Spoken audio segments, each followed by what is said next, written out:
کچھ کہتے ہو، پھر ان کے سر دھرتے ہو کہ انہوں نے یہ کچھ کیا، وہ کہیں گے کہ ہم نے تو کچھ نہیں کیا، یہ خود ہی یہ کچھ کرتا تھا۔ کہا سوال ہی نہیں ہے، فی العذاب مشترکون، دونوں کے دونوں تم عذاب کے اندر، تباہی کے اندر ہو، اور وہ ہوتا ہی ہے سر،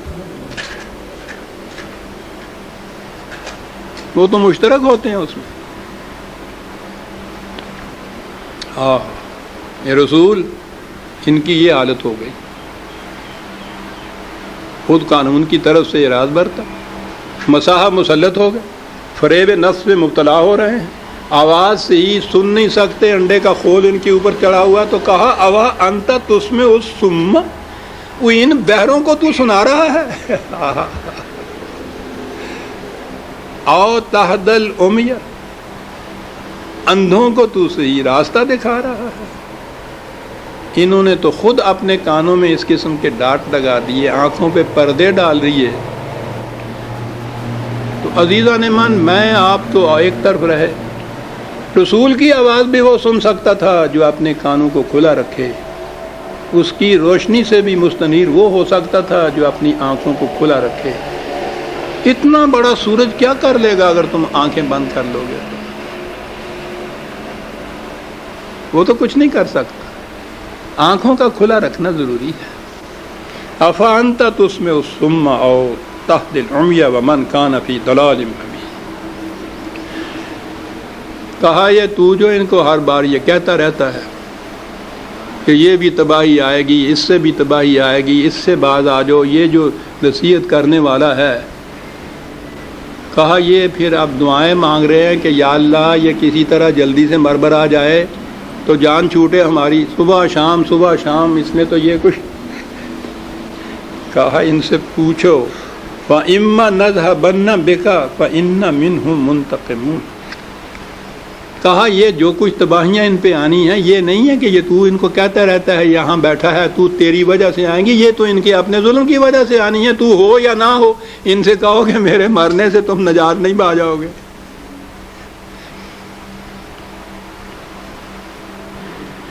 مرنے کی دعائیں مانگنے سے کچھ نہیں چلتا تو یوں ان کو روک دیا جاتا ہے، جو یہ کہنے والا ہو کہ یہ سب کچھ غلط کرتے تو کہ کہہ ہی نہ سکے، یہ بھی تو زندہ مار دینے والی بات ہے۔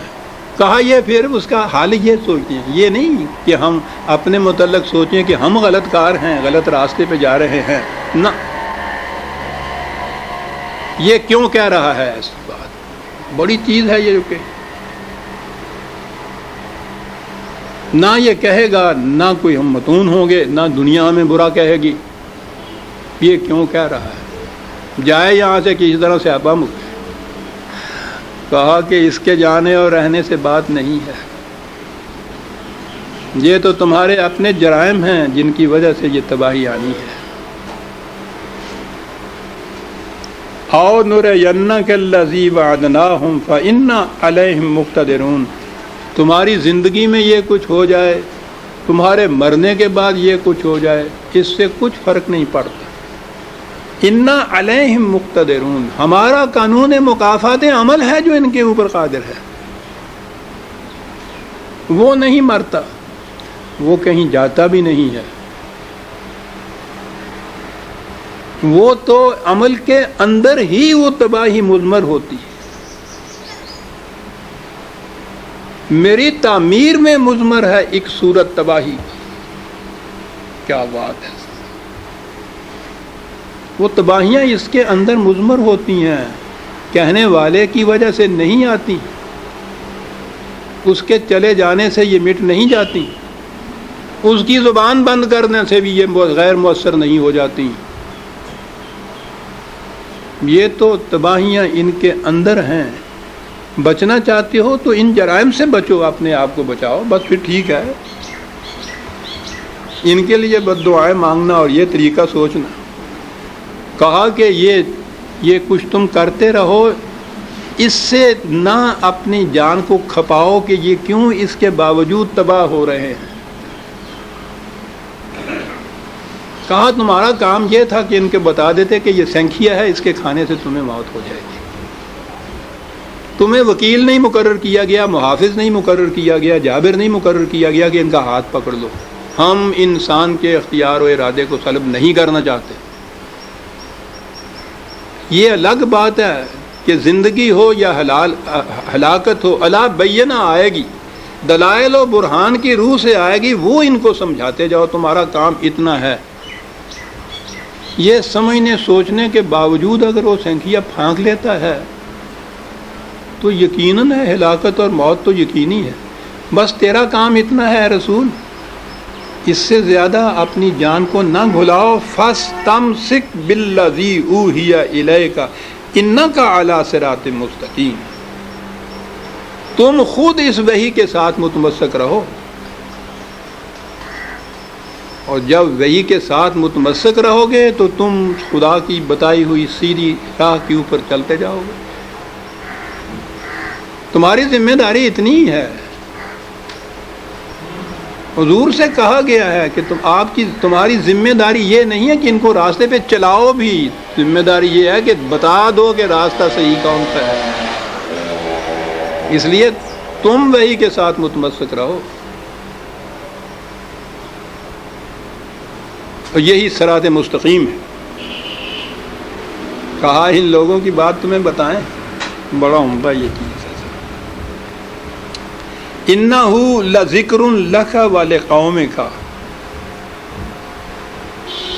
یہ جو کہا ہے کہ وحی کے ساتھ متمسک رہو، یہ وحی کیا ہے؟ اس کے ساتھ تمسک جو ہے، اس کے ساتھ وابستگی جو ہے، یہ کیا کرے گی؟ ایک لفظ ہے، ذکر کا لفظ. اب ترجمہ میں یہ ذکر آئے اور ذکر ہمارے سامنے ہو جو ہوتا ہے. اب یا تو لوگوں کو محلوں میں داڑھ پیڑ سون نہیں دیندی، یا یہ ذکر نہیں رات میں سون دیندی.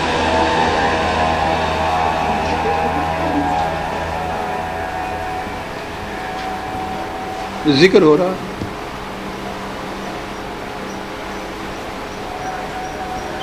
سینکڑوں دل کے مریض، ہارٹ کے مریض ان ذکر کے مارے ہوئے ہوتے ہیں. تو پوچھو نہیں کہ یہ آپ کا یہ بندہ ناچیز سخت جان کتنا تھا جو بچ گیا. بچ کہاں گیا؟ آج تک وہ ساری چیزیں اس کی جو سانپ کی لکیریں چلی جا رہی ہیں. جو ابھی میں نے کہا ہے نا کہ مستقل بیمار رہتا ہوں، یہی ذکر تھے جن کے مارے ہوئے.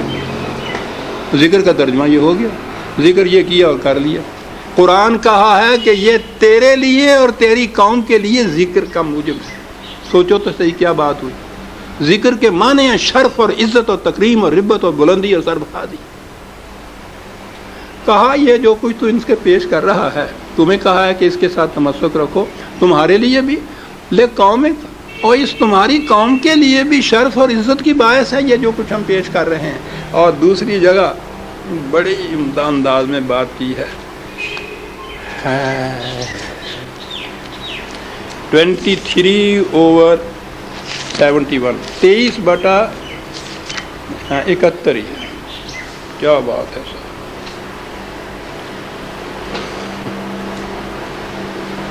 بات پہلے شروع کیا ہم یقولون بہ جنۃ.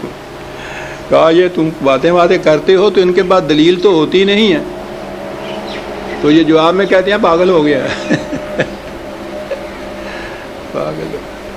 وَلَوِ اتَّبَعَ الْحَقُّ أَهْوَاءَهُمْ لَفَسَدَتِ السَّمَاوَاتُ وَالْأَرْضُ وَمَنْ فِيهِنَّ.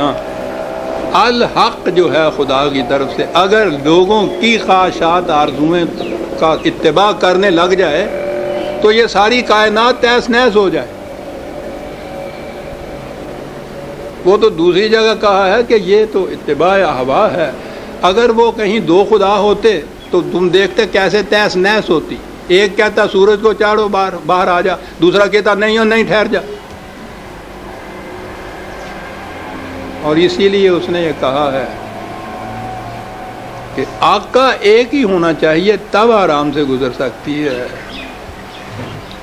ارباب متفرقون جو ہیں، کہا قرآن نے کہا ہے اس ملازم سے پوچھو جو ایسی جگہ نوکر ہو جہاں 10 آقا ہوں اس کے. ارباب متفرق عزیزان مان. ام اللہ الواحد القہار، ایک خدا کی حکمرانی یا ان اتنے خداؤں کی حکمرانی؟